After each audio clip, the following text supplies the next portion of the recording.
Entonces, es claro, la educación de hoy yo la tengo que ver acompañando un proceso en el que la sociedad humana cambia. Cambia, y yo diría que cambia con muchas virtudes, con muchos aspectos positivos y con una enorme cantidad de problemas viejos y nuevos que nos siguen obligando a estar atento a la marcha de las cosas si queremos que nosotros mismos, nuestros hijos y nuestros nietos puedan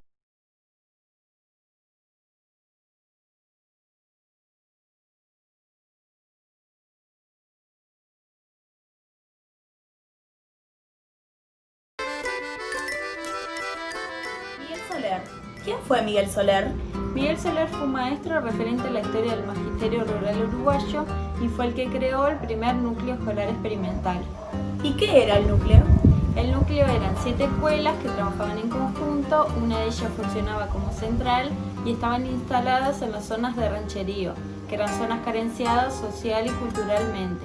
El objetivo de estas escuelas era alfabetizar a los niños y a la vez formar una comunidad. Funcionó hasta el 1961, que fue cuando Miguel Soler renunció a su cargo como director por discrepar con resoluciones del Consejo de Enseñanza Primaria, y luego de esto se retorna a su país natal, España, por la situación que se vivía en el país. A partir del año 1955, el Uruguay entra en un estancamiento y comienza un periodo de crisis económicas, luchas sociales y hasta cambios políticos. La crisis económica se da por un desequilibrio con el comercio exterior. En cuanto a lo político, luego de 90 años del Partido Colorado al poder, comienza a gobernar el Partido Nacional, tomando iniciativas totalmente diferentes al batllismo. Y en la etapa de 1943 a 1961 es cuando se observa un mejoramiento en la educación rural. En cuanto a la educación, durante el periodo de crisis aumentó tanto el número de alumnos que se inscribían como el número de alumnos que abandonaban. Esto fue, por ejemplo, por la superpoblación de grupos o la falta de apoyo a niños con bajos recursos, todo vinculado directamente con la crisis social, económica y política que estaba viviendo el país en ese momento. En la siguiente entrevista, Lucía Maglia nos cuenta su experiencia trabajando en escuela rural en los años 60.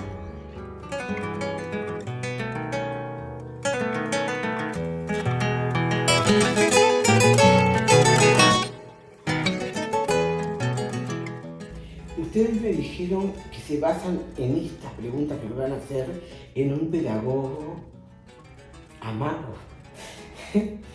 Miguel Soler. Yo tomé esta oración, este pensamiento que refleja lo que ustedes van a hacer, y es pensamiento de él. No solo los libros, sino también la memoria de la gente debemos considerar. Partimos de eso. ¿Has escuchado hablar de las propuestas de Miguel Soler? Lo grandioso de él fue la creación del núcleo experimental de minas en Cerro Largo. ¿Pero por qué no se produce eso? Porque él fue maestro rural en Tacuarembó, en Soriano, transformó esa escuela de Soriano en una escuela granja modelo, y a partir de eso se le da la oportunidad de ir a México, a Pátzcuaro, a las misiones pedagógicas que se hacían allá. Volvió al Uruguay con una cabeza y fundó ese núcleo de 7 escuelas que trabajaban no solo en lo que era la educación, iban maestros a experimentar esa forma de trabajo, pero iban también otras profesiones como la medicina, la enfermería, todo eso, porque era una zona de rancherío extrema, de pobreza, te das cuenta que, no sé en qué año, yo sé que él terminó en el 1961, pero quiere decir que en todo ese periodo previo él trabajó, y trabajó junto con Julio Castro en eso. Esos dos fueron los pilares de todo esto de lo que fue la escuela rural.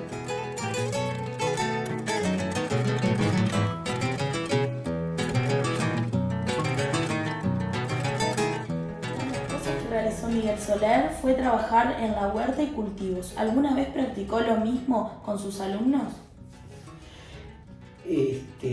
Primero que en toda escuela rural hice huerta. Pero mi gran experiencia de huerta no la tuve por mí. Después de ese periodo de Miguel Soler en la mina, se creó en Canelones Cruz de los Caminos, Instituto Normal Rural. Ahí fueron muchas personas, maestros de Carmelo, y uno de ellos, Juan Frache, trabajó conmigo. La huerta que tuvimos fue ejemplo en el cerro, pero iba todo lo orgánico de la cocina, las papas, las cáscaras, sí. Ahí se formaba una tierra humífera tan buena que la huerta daba unas acelgas tremendas, y él los viernes repartía los plantines a los chiquilines para que eso te trasladara a la casa. Y eso, se dan cuenta que esa enseñanza de Soler, esa enseñanza de Castro, esa enseñanza de Cruz de los Caminos, era eso. Yo pienso que el que enterró la mano. Sí. La mano en la tierra no es igual al otro. Hoy los comedores tienen en cuenta toda la nutrición, la dieta, lo que debe ser la fruta, la verdura, y antes no se tenía en cuenta todo eso.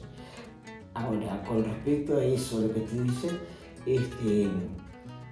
yo como experiencia en ese sentido tuve en Costa de Vacas, porque con las vecinas, las madres de los niños, nosotros le enseñábamos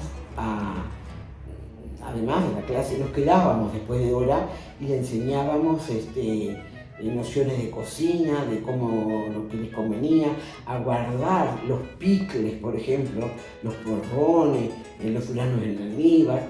Todo eso lo hacíamos para enriquecer la alimentación del niño de campo, que claro, era otra la alimentación de ellos.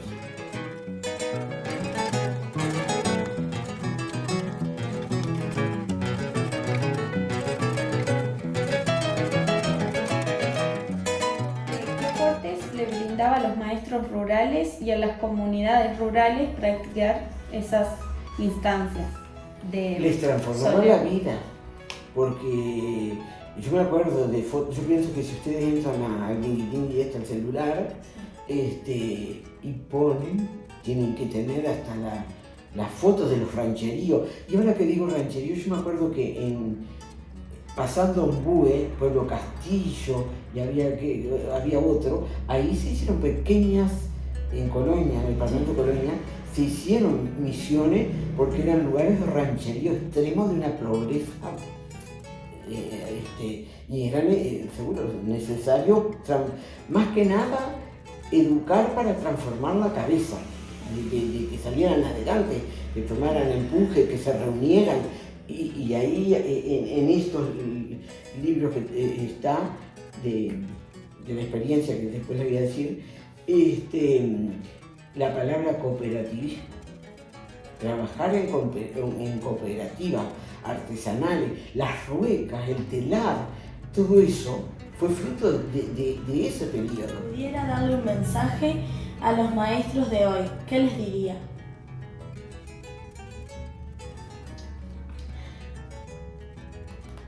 Yo pienso que le diría: sean cabezas abiertas, duden de todo. No me voy a ser artista, pero vamos a hacer como Rodó. Hay que dudar para llegar a la verdad. Y en nosotros, en los maestros, tenemos que dudar para seguir adelante, que es lo mejor. No te quedes con lo que te dicen en el inspector.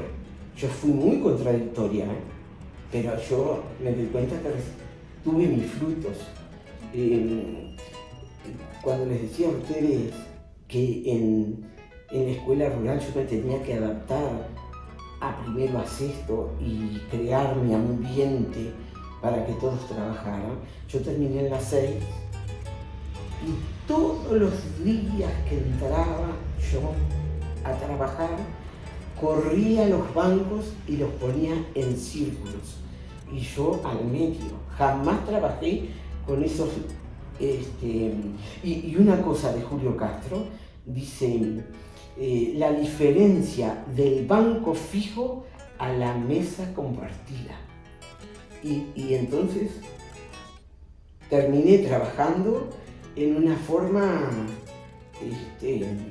grupal con el niño y sobre todo respetando y dándole la oportunidad al chiquilín que la opinión de él valía.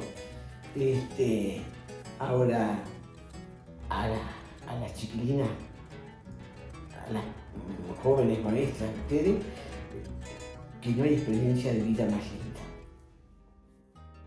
Qué interesante todo lo que nos contó Cota, ¿no? Sí, la verdad. ¿Y hoy en día seguirá vigente algo de lo que nos contó? Y vamos a averiguarlo. Dale.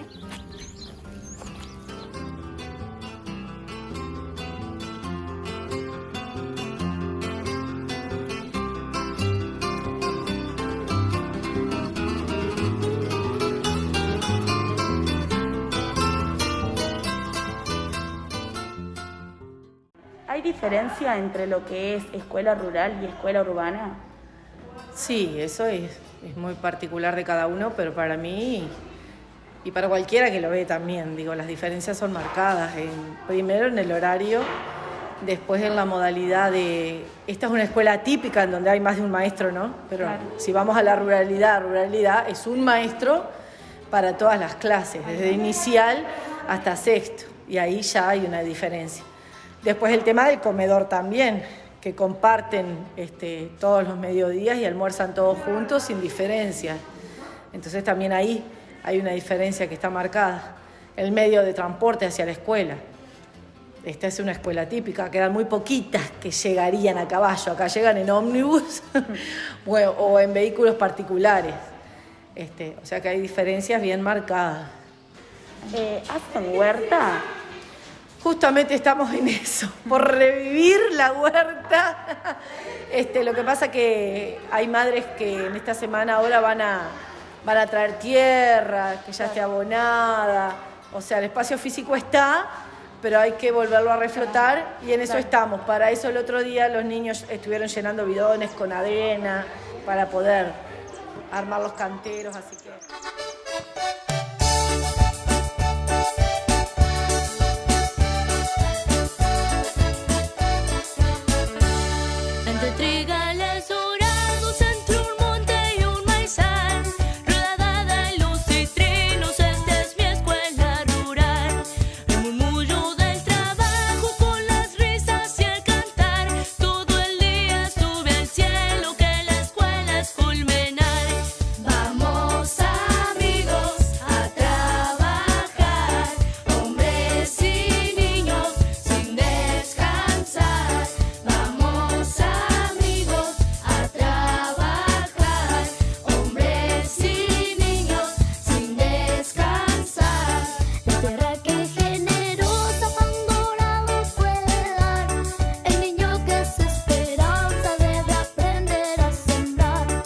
Semilla